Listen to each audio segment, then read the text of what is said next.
Dooley, I've been reading up on hypnosis. Come here and let me try it on you. I'm an officer of the law and don't approve of making a man divulge his secrets. However, I'll stand by in case there's criminology involved. I just want to clear up some of his problems, Officer Sons. I haven't got any problems. I'm the soul of contentment. Maybe that's your trouble. You're too contented. Lie down, Dooley. You're going to sleep. I feel so good. He's under my influence. Now, little tyke, get up. Go straight to the beat of your choice. Astounding. He's heading for Utica Club.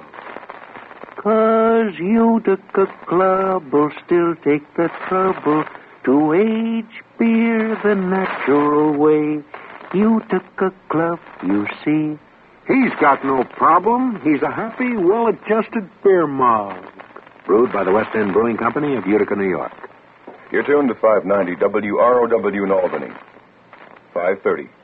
And now, another tale well calculated to keep you in suspense.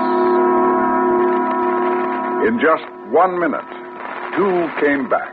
Written for Suspense by Ronald Dawson and Joseph Cochran from a story by Jules Archer. Pepsi-Cola refreshes without filling. Why? Because it's truly light. Charlie, you're forgetting something. Wait, Kay, there's more.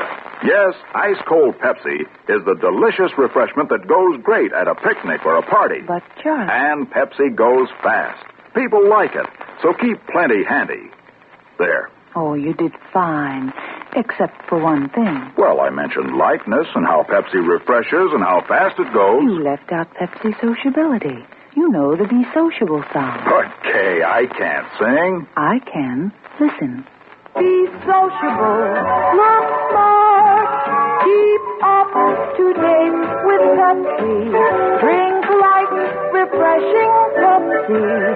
Stay young and fair, debonair. Be sociable, have a Pepsi. Well, at least I can say this. Pick up an extra carton of Pepsi today. Please do.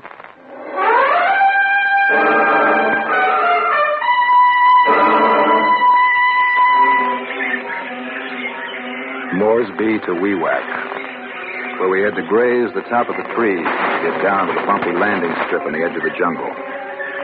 Gabor Krilovich was getting some last-minute dope from the pilot, while Lily and I waited where we'd unloaded all our gear.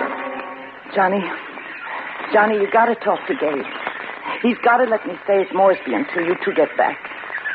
I'll die in that jungle, Johnny. I couldn't stand it. Gabe gave you the choice of coming or waiting back in Frisco, Lily, and you decided to come. Oh, not exactly, Johnny. You saw him. He wrapped those big arms around me and told me if I expected any of the gold, I should come with him. I didn't know then what a jungle looked like. Gabe is your husband, not me. It's none of my business. He wanted you to come, and here you are. Johnny, if you love me... Love you? When did I ever say I loved you?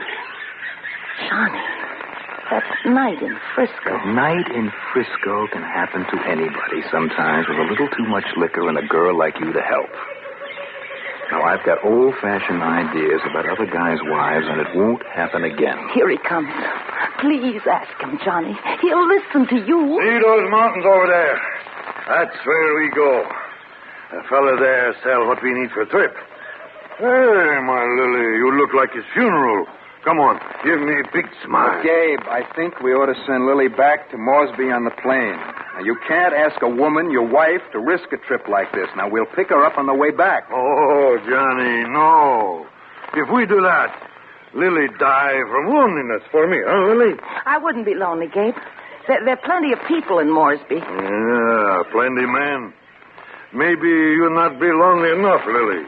So I think you better come with me and Johnny, huh? Come on. I want to get to this trader fella. Well, where you headed, mates? Sepik River. Sepik River? Rum country. Only last week, another patrol officer done in up there. Headhunters, you know. Stuck his head up on a pole. Headhunters? Look, mates, it's no bloody business of mine, but The country's rough enough on a man, worse for a woman. Well, what's worse than getting your head stuck up on a pole? A white woman's a rare prize up there. They wouldn't kill her. Also, some native chief would grab her for his number one wife. It happened before. Nobody take my wife while I'm alive. They wouldn't expect you to be alive. Well, I take care of that part, too. Now, here's a list of things we want. Yeah, well, it looks proper. Got enough quinine? How about some cheap Trident calico, beads and the like? No, we don't come to do trading. Well, in that case, here. And better take a few of these. Better than life insurance. Look, Gabe, it's American 45s. We take 2 and plenty of ammo. Well, I guess you do know how to use them. We know. Johnny here was my sarge during war. He saved my life. Good man, Johnny. Come on, Gabe, the war's over. Yeah, but not what you do for me. That one don't forget ever. Come on, let's get rolling, Gabe. Okay, Johnny. We on our way. Well, cheerio, mate. An hour later, we were headed single file over the mountains toward my mine. I followed Gabe, whose broad back hardly bent under the heavy pole-boat duffel bag of provisions. Lily brought up the rear, carrying a light pack. She walked in sulky silence, but after several hours, spoke. Gabe, What you want, Lily? my feet are killing me. I can't walk another step. You gotta camp here for the night. Oh, it's only 3:30. Oh, I don't care what time it is. My feet hurt. Oh, we walk for 2 hours yet. Then we be almost over First Mountain. No. Lily is right, Gabe. I'm pooped myself. Now, it's only the first day. Break us in easy, huh? Oh, well, all right. All right, you stay with Lily. I'll get wood for fire. Johnny, Yeah. you think there's all the gold Gabe says there is? And you saw those samples he carries in that bag around his neck. Then you do think there's lots of it, huh? And you don't think I'd give up a good job but come back to this jungle if I didn't think so. Gabe knows what he's doing. Johnny, Yeah. come here. Johnny, I know what you think of me, but I'm only that way because I'm unhappy and bored. I should never have married Gabe. I want fun and a good time. Well, the gold will get the fun for you. Yeah, but I'd still have Gabe. He's the wrong man. Now, look, Johnny. It's dangerous country. Suppose after we got the gold, something should happen to Gabe. It could, and if it did, well, it'd be just us two and the gold. Mm-hmm. And how long have you been thinking about that accident, Lily? Doesn't sound like something that you just thought up. It isn't. It's been on my mind since you first came to the house. That's why I came on the trip. Now, you're pretty sure of yourself, aren't you? And of me. Yeah, Johnny. So sure. Oh, Johnny, please. All right, Lily, stop that. Well, looks like Lily not too lonely without me. It's like I say. Oh, I forget gun. Better keep gun with you all time, huh, Johnny? Yeah, sure. Never can tell. I bring in wood now. He saw us, Johnny. Yeah, the timing was perfect. Oh, I'm afraid for you, Johnny. He'll kill you. He's insanely jealous. Well, maybe he's got reason for it. Then let him find the gold for us. And then on the way back, Johnny, you gotta kill him before he kills you. And suppose Gabe doesn't wait until the way back. That's the chance we gotta take, Johnny. Yeah. Yeah, I guess you gotta take chances if you want to get gold.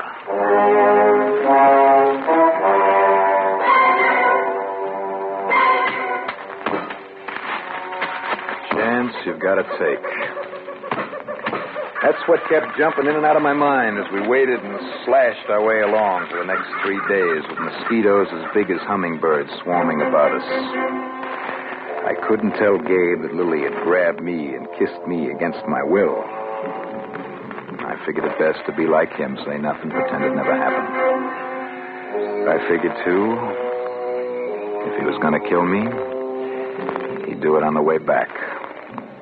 I wasn't very big, but still I could carry out a lot of gold. And that's what we'd all come for. Johnny, Gabe. Hold up, Gabe. Oh, I can't go on. Every bone aches. You look all right.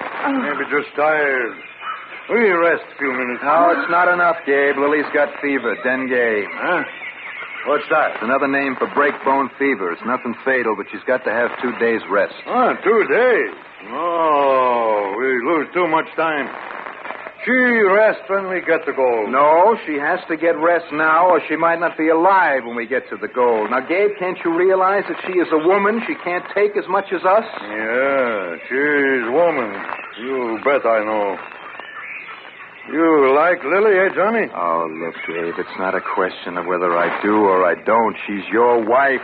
She's worn out. She has fever. I think we go on after she rests for hours. No.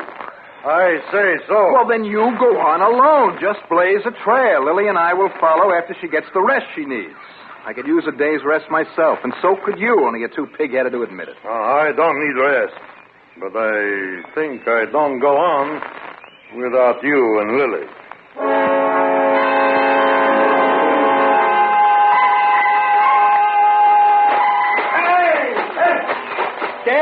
Gabe, where are you going? Wait for me, Johnny. Here, give me your arm. I don't know what Gabe's found, but it must be... Johnny, look! The river. The Sepik. What's all the shouting about? That muddy old river? Sure, but it means we can give our legs a rest and travel in the boat. After what you've been through, the river route will seem like an excursion. Oh, thank God. Thank God for the river.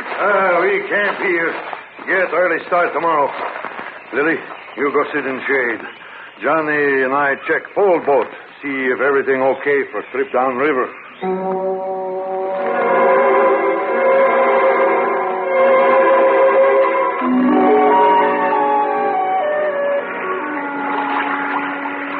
Are you sure this thing's safe? Oh, sure, it's safe.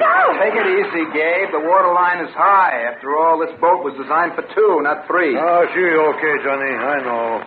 Only when river low with rapids, 3 no good. Otherwise, 3 plenty fine. Ready, Johnny? Okay, let her go, Gabe. We're on our way. Travel by water was a picnic after hacking our way through that jungle. Lily perked up, spent a lot of time combing her hair, fixing it in a different style each day. And even Gabe relaxed. One hot afternoon, he let us all stop long enough for a cooling swim. Water was a treat. We stayed in about a half an hour. Gabe and Lily were out first and were on the bank drying themselves. I splashed out into the river for a last swim. And then I turned and headed for shore. But I stopped fast. Gabe was looking at me, with a dark scowl on his face. And the .45 in his right hand was aimed right at me. I dived just as the gun roared. From beneath the water, the .45 sounded like a cannon. Well, I stayed under as long as I could. And when I felt mud, I came up, ready to get a lungful of air and then go under again. I saw Gabe with the gun in his hand. Get out, Johnny! Get out, fast! Johnny, behind you! Hit that clutch fella, but don't think him dead. Crocodile! Come up behind you fast. I no shoot till you die. I'm afraid I hit you. You don't know how lucky you were, Johnny. Yeah, I know what you mean, Lily.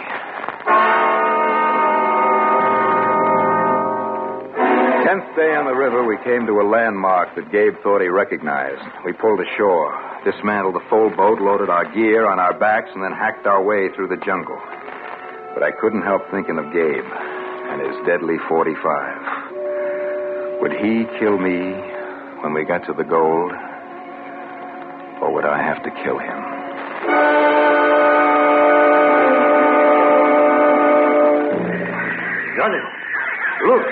that? A native suspension bridge.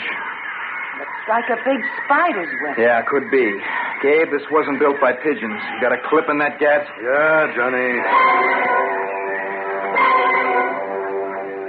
That afternoon, the jungle dissolved into a clearing. Gabe quickened his pace and went on ahead. Suddenly, he stopped, pointed at something. Then he dropped his pack and ran on ahead. When Lily and I came up to him, he was kneeling in a dry riverbed, digging furiously with his fingers. Johnny, this is him. This is the place I reached when I was AWOL and turned back. Look, Johnny. That glittery stuff, is it gold? Yeah, quartz, full of the stuff. As soon as he breaks it down in the pestle, we'll know if this trip was necessary. Look, Johnny. It was.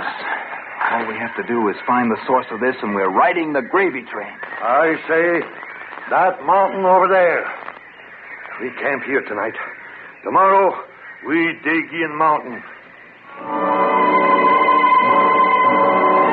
6 days later, we skidded down the mountain slope with packs far heavier than we'd carried up. We sang, talked ourselves hoarse, and argued whether we had 500,000 or 600,000 worth of gold. The first night of the return, we pitched camp by the river, exhausted. Gabe began to snore a minute after he hit the hammock. The big guy was worn out. He dug as much gold as Lily and I had together. We had the gold, all right. But now what?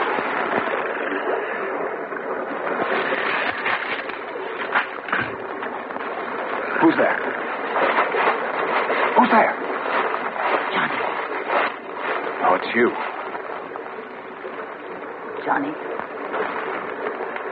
Johnny, why not now? Look, I can't do it. He saved my life the other day.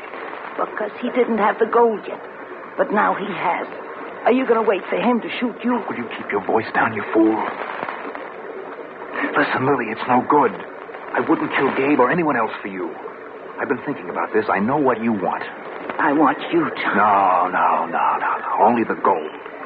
You thought you could dazzle me into getting rid of Gabe and then have the murder to hold over me. Then there'd be only one to take care of all that gold. You. Too smart to live, aren't you? Call it anything you like. Maybe we can fix that, too. Maybe Gabe has ideas what to do about his best friend, his trusted friend, who makes passes at his wife when his back's turned. Gabe loves me more than anything. I think I could get him to hate his friend.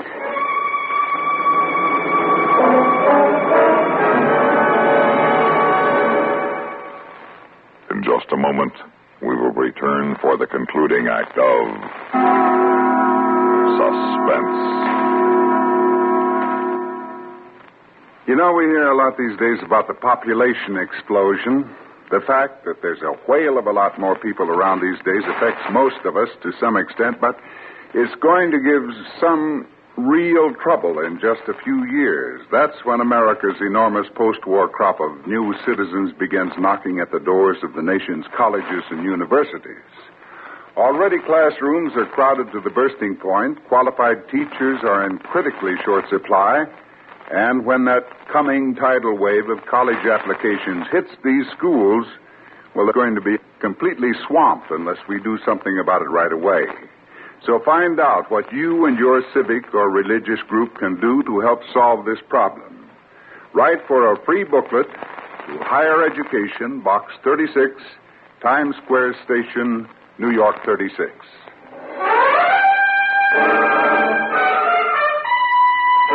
Next morning, as we started down the mountain, it was in marked contrast to the jubilation of the day before.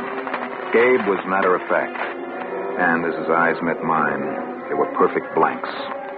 Lily reverted to sulky silence as she followed me, and I was glad that we'd bought only 2 45s. But she didn't need one to get rid of me. She went to work on Gabe and sold him on the idea that I'd made passes at her. There's no telling what he'd do, but it wouldn't be good for me. Down, Johnny. Lily, down. All right, now, crawl over there. Now, keep low. Johnny, this is bad. Who are they, Johnny? Natives, headhunters. Johnny, I'm scared. Who isn't? Now, don't shake my arm when I'm about to shoot. Johnny, we soon run out of ammo. We got one chance. You think you hold them off 20 minutes? I can try. I get full both together. We get away by river, down rapid. That's suicide, Gabe. I missed him. I think I get us through, Johnny. Now, when you hear me fire shot, Run to rapids. Did he make it all right? Yeah. I don't think they saw him. Right. Still firing at his tree. John, up there in that tree. How horrible. All right, now here's how we work it. I pace my shots as far apart as possible. So when we clear out, they won't know that we're gone. If we go, John. Keep down, you fool. How do we know Gable's signal? What's to prevent him from getting in that boat and leaving us both here? I'm going to Gabe. Lily! My watch showed me that Gabe had been gone 16 minutes. I never fired until I had a target, and I wasn't missing. And then 17 minutes. I put another one of them out of action. I checked my bullets. About 14 left. Then 18 minutes. Sweat broke out on me. Would Gabe remember that I'd saved his life, or would he remember Lily's arms around my neck? And now it was 19 minutes. And then the roof caved in. They discovered that Gabe was gone. And an arrow came from a new angle. They were flanking me. It looked like I was being left behind now. Lily hated me, and she persuaded Gabe to leave me.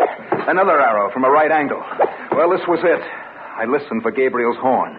But instead, it was Gabe's signal. I pumped 3 fast shots into the brush and ran. Finally, I spotted the boat, and Gabe and Lily waiting. Neither wore any gear, which apparently had already been stowed in the boat. And finally, I reached the rapids. Good boy, Johnny. Good boy. I never thought I'd get this far. Everything is ready. Let's get going, Gabe. Hurry. One thing I have not said to you. What? Can't it wait? Oh, better tell you now. Rapids. Too shallow.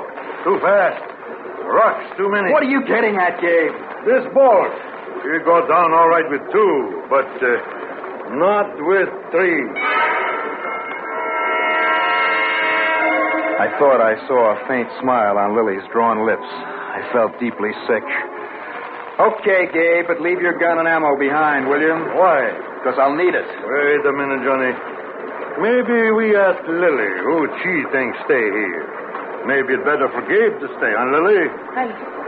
I could never make a decision like that. Oh, why not? It's easy for you. Well, why don't you and Johnny decide that between yourselves, huh? How we do that? You both have guns. Why not a duel? A duel? Why not? It'll only take a second.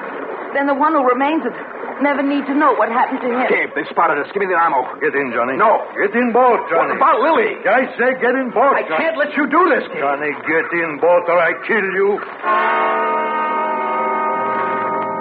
He snatched the gun from my hand and leveled 2 barrels at me. There was a gleam in his tight black eyes I'd never seen before. A gleam so fierce it seemed to paralyze my will. Hesitantly, I pushed the stern of the boat into the wild, tugging rapids. I got in and held onto a small tree branch to prevent the boats being swept away. Gabe. Lily, if Johnny or me stay here, they kill us. But they don't kill you. Chief take you for a wife like that Aussie in Hut tell us. Chief's wife, Lily. No, Gabe. Chief's wife. Pretty good, huh? Maybe he don't mind too much if you make eyes at other boys in his tribe. Gabe, you're crazy. You can't do this. Johnny saved my life. Lily, you ruined my life. You try get Johnny for to kill me. Anyhow, only man who can get boat down big rapids like this is me. So, Johnny and me go. No. I hope new husband make you very happy. Goodbye, Lily. Gabe. Okay, Johnny, we go. You don't touch paddle. Leave that to Gabe. Gabe! Johnny!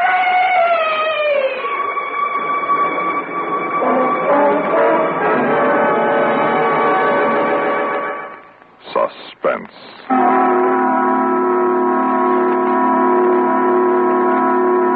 You've been listening to 2 Came Back, from a story by Jules Archer, written for Suspense by Ronald Dawson and Joseph Cochran. In a moment, the names of our players and a word about next week's story of Suspense. Hi, this is Dennis James with a longtime favorite.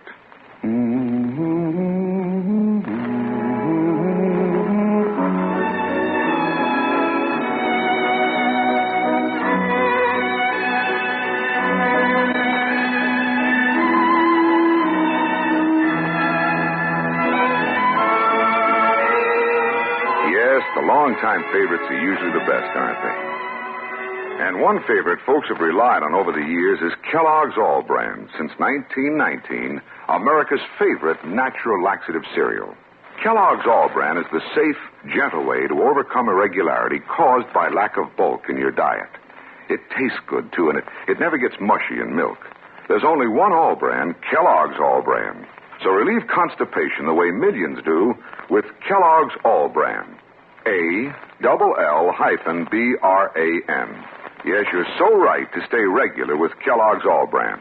Try it, okay? Okay.